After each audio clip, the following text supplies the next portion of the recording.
Question, how does a tough Irish cop get in a pickle like this? Robert Loggia, let's back up. What led to this situation where you're talking to Martin Sheen? Well, it certainly was not the primrose path. He's a tough Irish New York cop, as you say, and a Catholic, and I only give his religion because you're dealing with, in terms of the believers, you're dealing with a religious cult or religion that practices sacrifice, and there is an aberration, a tangential group, or a splinter group in this religion that it carries it to human sacrifice, from animal sacrifice. And when you encounter the results of those sacrifices, as you say to Martin Sheen, you don't ever get over this as a cop. No. And there's a line that you tack onto that. Remember what it is?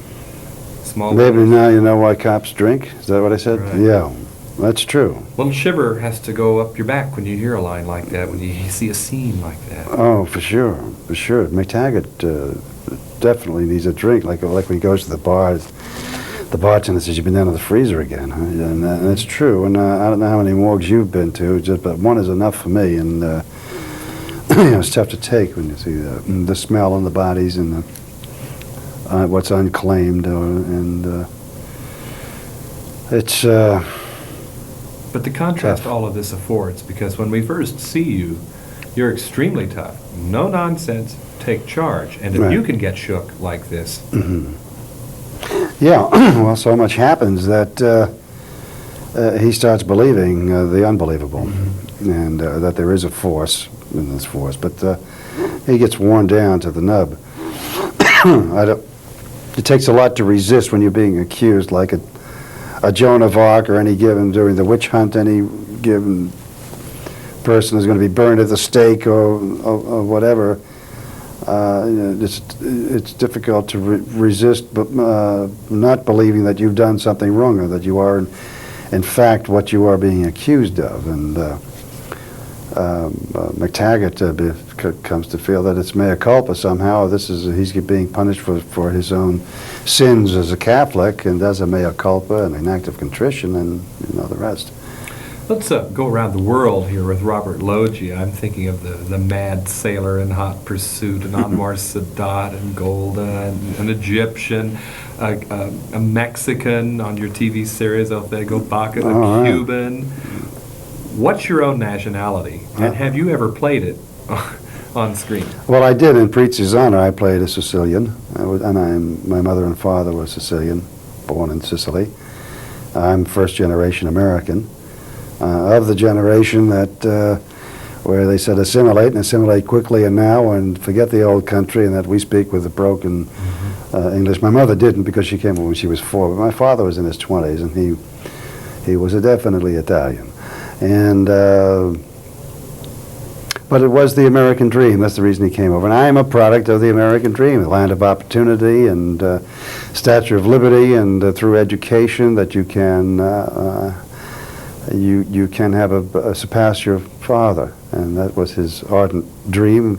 That's why he came to this country, and that's what I'm all about. Do you think the comparison or parallel with Anthony Quinn is apt in terms of being able to play so many nationalist types? So many ethnic Yeah, well, groups? it's quite interesting. Maybe so. After a while, we forget just who Anthony Quinn is or where he's from Yeah. in the first place. And Anthony Quinn, I think, is half Irish, half Mexican. I believe he is. And he can certainly play probably just a virtually sort of similar casting. Which is to say that you are an actor of the old school, in the sense that there is such variability there. I guess, needless to say, that stands to your advantage. Yeah, Otherwise. definitely. Every actor has a given range, and I am blessed with a good range in terms of being able to play something that's classic and speaks the King English. I'm able to do, at this given moment, to be William Kunstler in the Chicago 8 trial, to be the pirate in Hot Pursuit is sort of a drunken roustabout, to be the cop in The Believers. I play with Lee Volman, which will be coming out soon.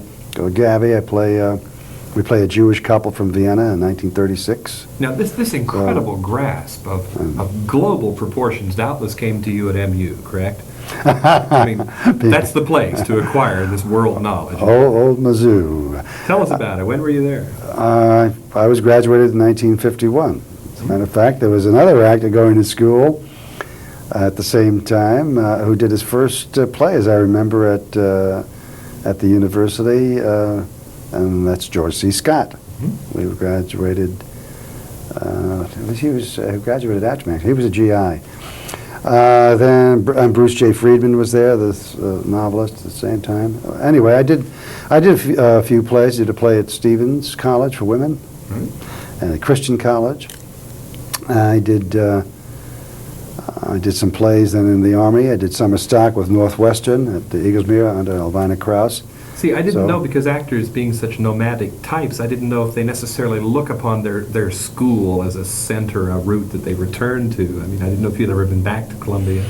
I'd never been back to Columbia, but my memories of Columbia and the Animal House fraternity, Alpha Sigma Phi, it was a strange time because, you know, there were lots of GIs then when I went to college, and I started college when I was 17 years old, and I was in college with guys who were in their middle, late 20s. So from one predicament to another, and in the Believers, you're still going strong. Well, I hope so. Robert Loggia, congratulations. Thank you. Good luck on getting out of that scene. Maybe we can take a look at how it comes out in just a moment.